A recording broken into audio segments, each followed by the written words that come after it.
Şu reishi denen şey. Burası Serdar.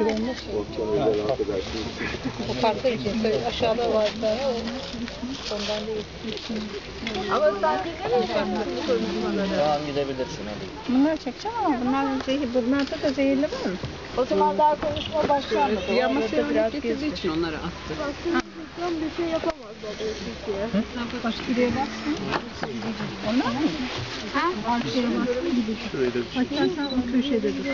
Şey yok mu? Ne yok? Ne yok? Sığır.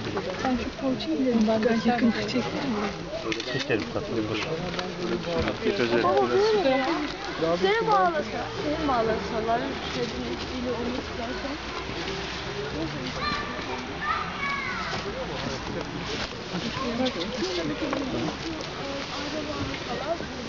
Ha yok o değil.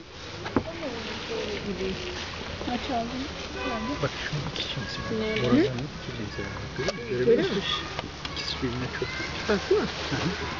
Bir çizgi çizgi.